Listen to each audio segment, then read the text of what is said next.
Welcome to the Business Development Podcast, brought to you by the Global Business Development Association, delivering the strategies and tactics to boost your career and corporate growth.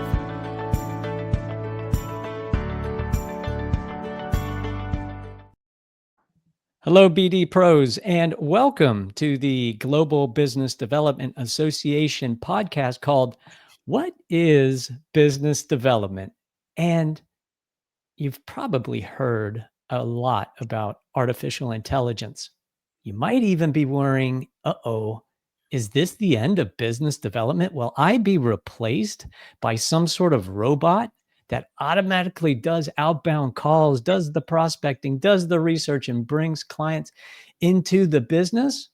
Well, we're going to get on top of that question today with our guest, and we're going to learn the top 3 tactics to make sure that you are robot proof as a business developer. But hey, before we get into that discussion, anybody that wants to enter into business development needs to have basic business development understanding of the fundamentals, strategy, operations, and tactics.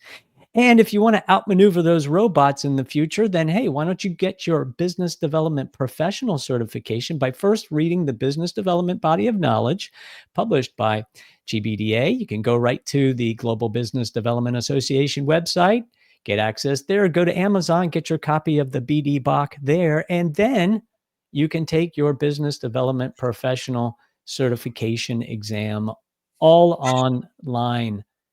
So let's get back to the show, jump into our guest today. Our guest is Laszlo Gajo, and Laszlo is an award-winning sales professional with Best Sales Results 2024 for delivering double-digit growth. And he helps organizations align revenue operations, that's RevOps, AI-powered sales processes, and high-performing teams to win in competitive markets. With 25 plus years in international business development, key account growth, and specialized technical sales, he's driven market expansion across Europe.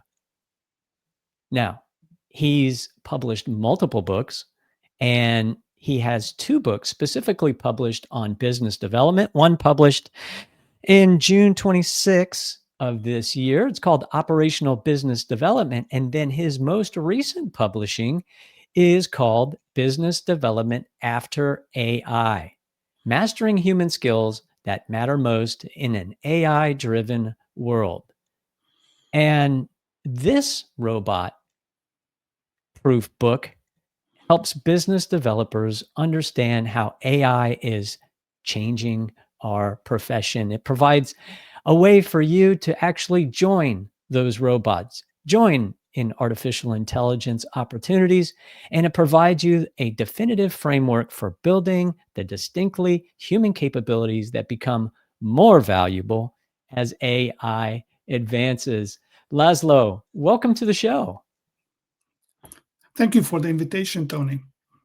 Well, it's wonderful to have you here, and we're recording this on the day that Harvard Business School published a study, and it surveyed thousands of regular humans and said, what would you like to see replaced as far as human activities and jobs when it comes to AI and robots? And it was a fascinating study that showed the results where at the top of the list, you had professions like clergy, therapist, artist, actors. And at the bottom of the list, you had things that, well, I'm sure everybody listening probably agrees with, like file clerks and statisticians and data entry personnel and even janitors and cleaners. Those mundane jobs that are also difficult. And there are also some dangerous jobs on there, like derrick operators in oil and gas. And that makes common sense. I think as humans, we think, yeah, okay. Yeah, we don't want people to get hurt. We don't want people to participate in jobs that have to do those types of things all day long. But what was really fascinating is how the professions at the top of the list really gravitated around fundamental capabilities of what business developers do. Folks, if you listened to a previous episode where I interviewed the authors, Jack Frimston and Zach Thompson, their book was called Sales is Therapy. So if you agree with me, I think business development is a lot of therapy. And that's what we do with our clients. We're therapists. We ask them, what are your problems? Walk through those problems and let's guide you to a solution. Laszlo, I would love to hear from you. What brought you into the field of business development? Tony, before all, I would like to really thank you for what you're doing to this industry, the business development management. I think it's one of the most exciting jobs we can do today. I'm pretty sure, and I will show you why in just a few minutes. At least my perspective. But I'm a great admirer of you, Tony, and really I'm following you, and I think you're doing great to this industry, and thank you also again for inviting me. So business development is, I'm telling my perspective. I'm working actively in European Union. I live in Hungary and Denmark, but my daily job is district sales manager for Eastern Europe. So I'm managing about 12 countries plus Baltics. So I have approximately about 100 companies under my wing. And but to explain actually this business development management and my perspective, I need to go a little bit back so you have a small perspective. So in 1997, Nigel et al. Made very great research about sources of effectiveness of the business-to-business sales organization. This is one of the very few really accepted and well received research. And it showed that regarding everyday technicalities, all the sales guys are the very same. They bring the very same quality to the market. What really made the big difference between successful and less successful teams is how they were prepared, what they could offer to their clients. I'm speaking personally. Were they funny? Were they okay guys? Like, would you stop with these guys on the street and have a chat and feel okay? So these very small skills, if I can say so, made the biggest difference in their success in delivering sales results. But in 1997, the world was very different. Not so different than today, but I will come back to this. But at that time, in the business world was mostly focused on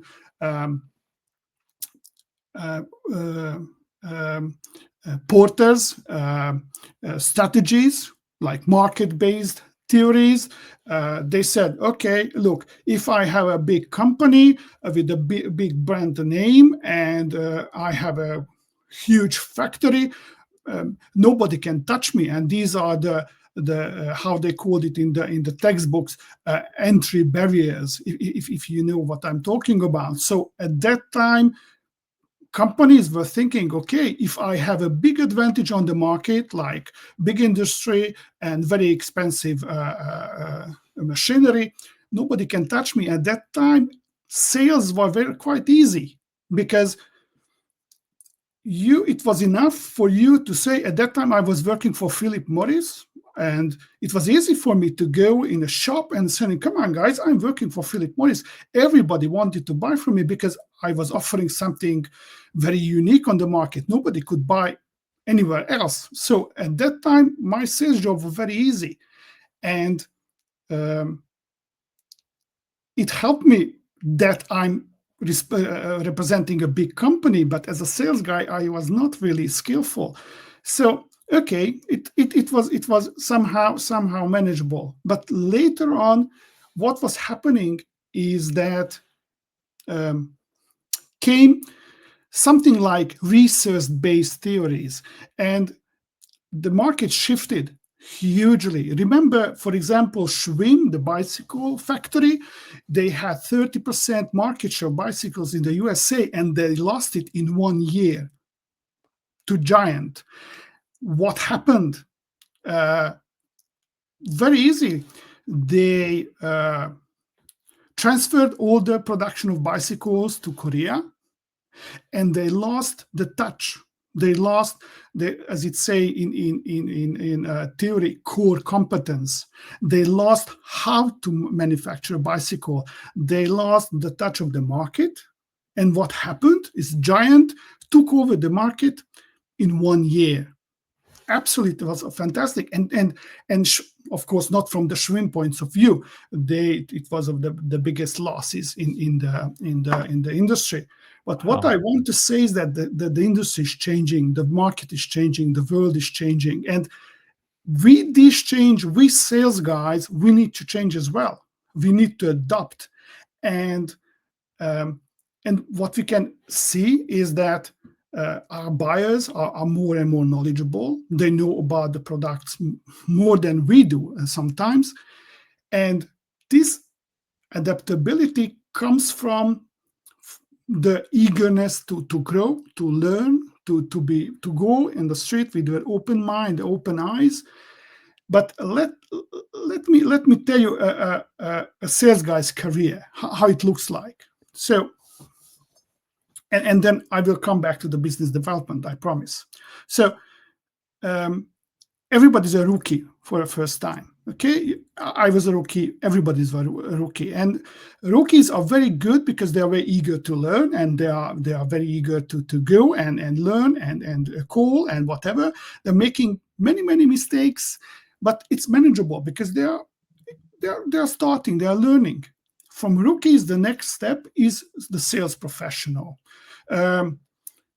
Sales professional in terms of salespeople, ordinary salespeople, this is bread and butter of the sales industry. I think it's about 90% of all the sales guys are these salespeople. They transfer from rookie. They know daily job. They receive the orders. They receive they administer all the sales. And they are quite skillful in terms of communication, and they know how to speak with the clients. But some of these sales guys or salespeople become a superstar. Superstar, not in the good point of view. Superstars are salespeople who are very enthusiastic about everything they do. For example, if they make a big sales, all the company knows about it.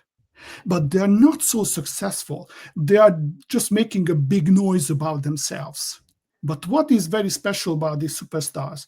If there's a good sales manager, a good mentor, a good coach behind these people, they can transfer these superstars into really hard super professionals who will, before breakfast, sell millions, and they will not make a big fuss about it. They will just do it like everyday job, and they will bring in the company huge amounts of money, and they will not feel it like it's a big thing. And this is a very crucial thing. These people, these very skillful sales professionals, they are 1 in a million, but they lead the way. They are the ones who will bring in the big jobs, the big orders. They will, with time, start to lead the market. Why? Because they start to see the whole industry from a bird's eye view. They start to recognize patterns. They start to see companies from outside and recognize which kind of business model works more or best, and they stop selling. They're actually starting to coach companies. They start to share their experience, and this is the birth of the business development management. These people will be responsible not just for selling, but they will be responsible for the success of their buyers. And this is what is exciting with the business development. And why I was telling about these theories before is that today, what we are witnessing in the business strategy is companies are not thinking about core competence anymore. Companies like Giant, they have the core competence, but it's obsolete. Today, we are speaking about ecosystem. Today, we are speaking about networking. Today, companies look at their customers not like in the World War, in the trenches, they are enemies. No, customers today are very close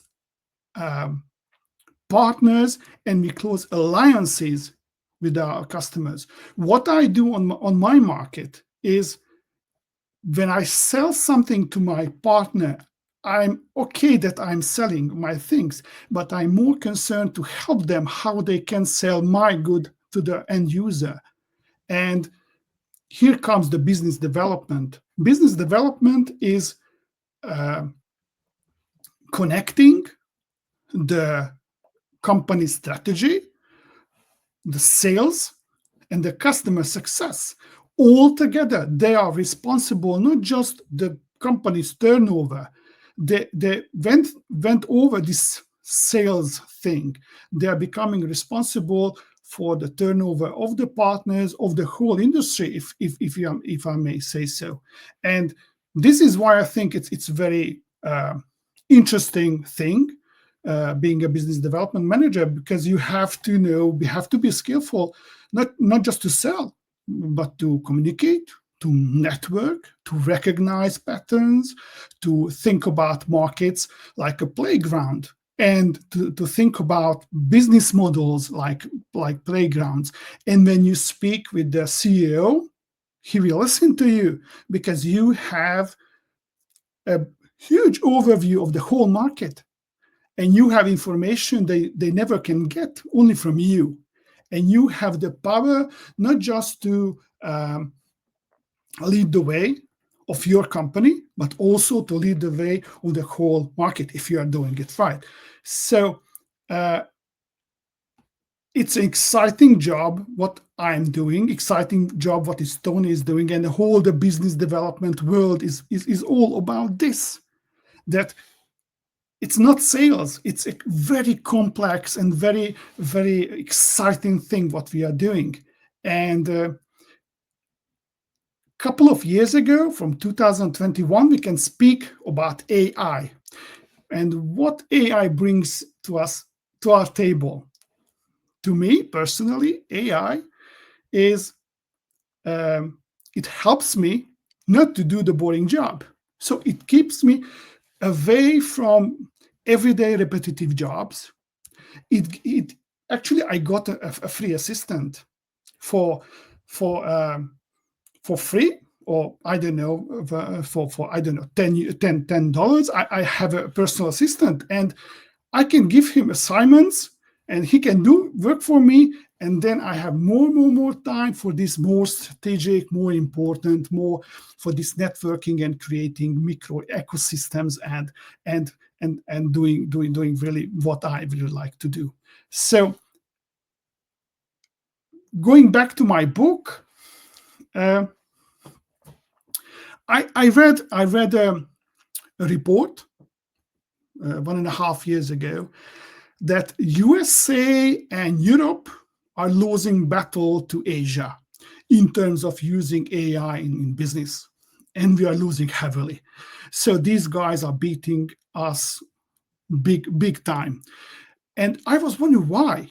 So why are we so bad at this, that Asian companies are so good in using AI in business, like double, and every day we are losing this battle. And in Europe, I have a huge battle with Chinese companies.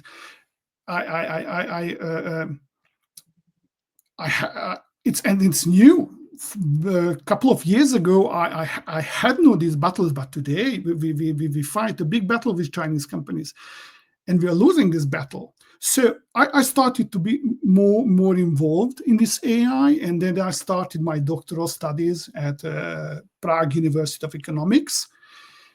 And the past 1 year, I'm passing exams and I'm doing my really hard research about sales, AI, sales processes, and I'm starting to understand really what is happening. The thing is that sales companies and sales managers do not focus enough on sales skills, do not focus enough on business development, and I think that this is the major issue for now. Maybe in a year, after I have so many books to read, and I still have 2 years of this doctoral research. I hope I will finish on time in 2 years. But after all these research and all these, and I tried it in my daily work. Whatever I research, I tried it in my daily work for the past 1.5 years, and I see some things that is good, some things that are not, and I decided to write it down. And I Well, decided, great. Well, let's talk about some of those good things, finally, yeah. Laszlo, because I loved what you that was such a profound presentation. I just want to unpack real quickly before we jump into your top 3 tactics from your Sorry, book. I got yeah, okay. Yeah, no. I think it's fantastic, and you are obviously a fellow academic practitioner, right? You're in it day to day. You are a manager. You're a leader in business development. You've been in the business world as long as I have. We've been on this planet for a fairly long time, and I think here we are, 2 academic business development practitioners, and we saw the same things through the 90s into the early 2000s. We saw this fundamental shift as individual practitioners on opposite sides of the planet. We've never talked to each other, but I came to the same conclusion that you did. There was a fundamental shift after, and my theory is that once the internet was created, it empowered the consumer to have a massive voice. Before that, if you bought something during the industrial age and you didn't like it, who are you going to tell? Your neighbor? Okay, who cares? There's no virality to that. And now today, fast forward with all these immense tools, one person can bring down an entire corporation's brand by just one bad experience if they wanted to. And so that provides tremendous power to the consumer, which then caused the shift from being order takers in sales to now being consultative members of the community, so that ultimately our mission is to create raving fans. And that's why the definition of business development is customer and community advocacy that creates corporate growth, which is a double entendre. Obviously we advocate for our customers so they're a success, but if we do it right, they will advocate for us and make us a big success as well.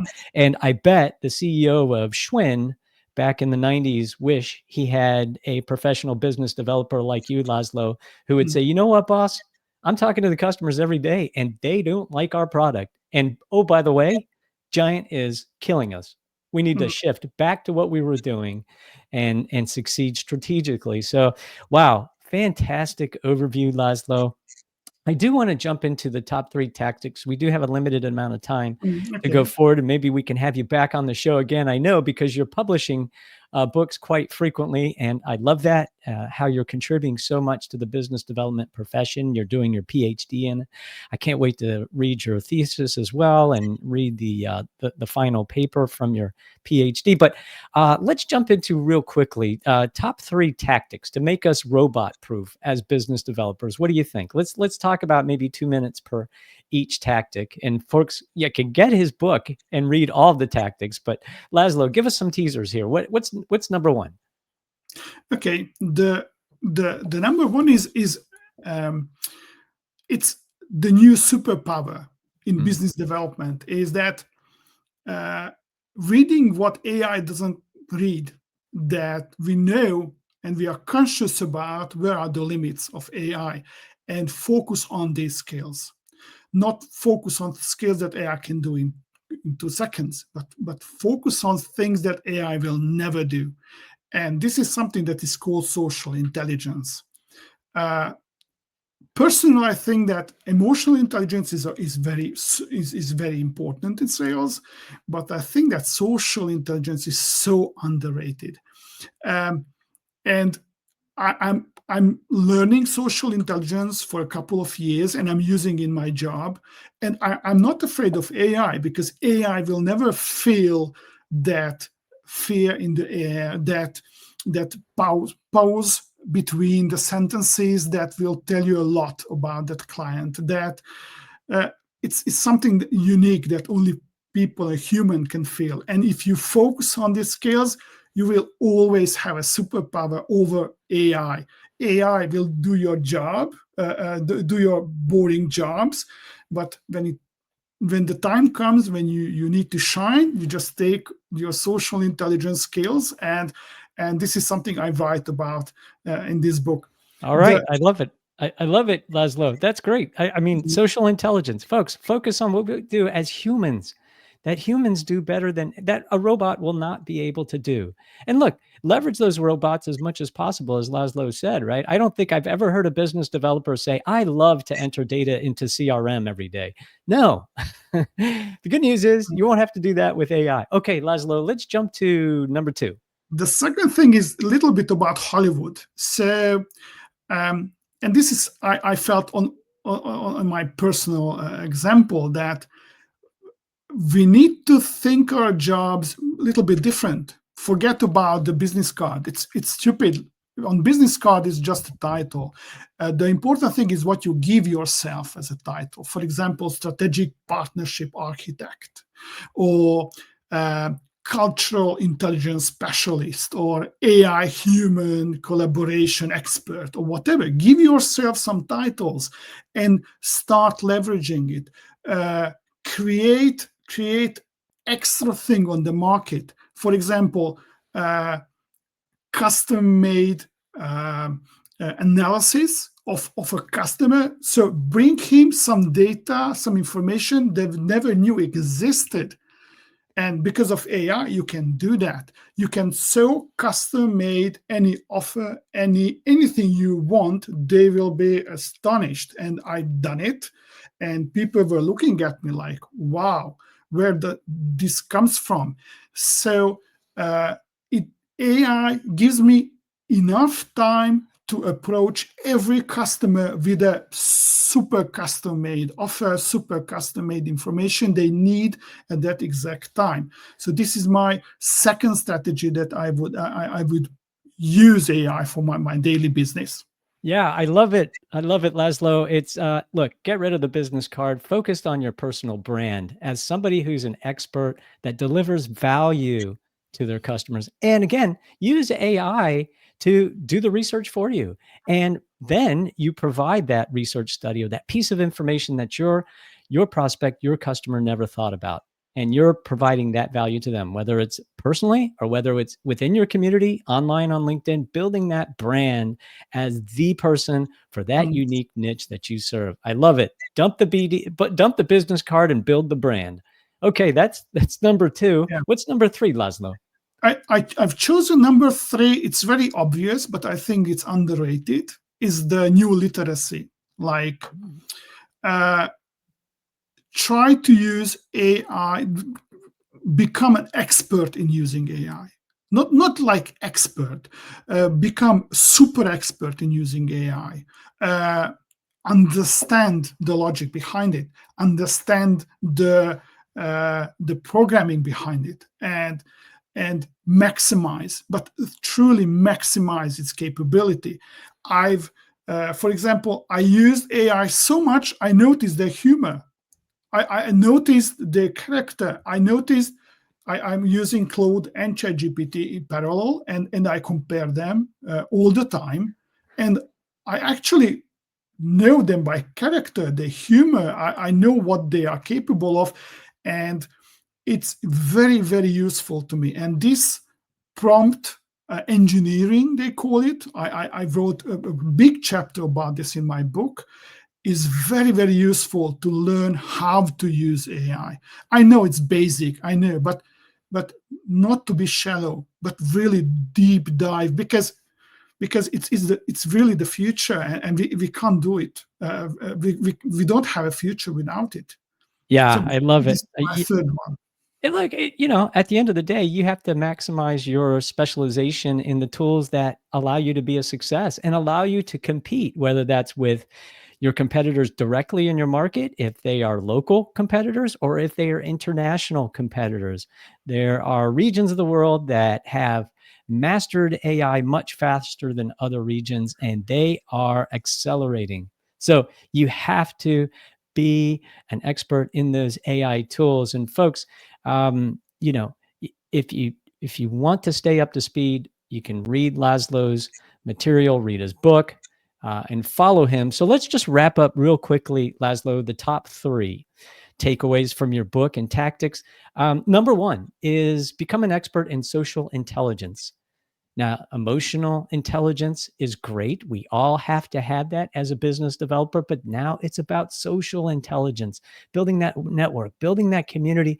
And the second key point is dump the business card and build your brand, your personal brand, being known as somebody that delivers value. And then finally, become an expert in artificial intelligence tools. It's changing so quickly.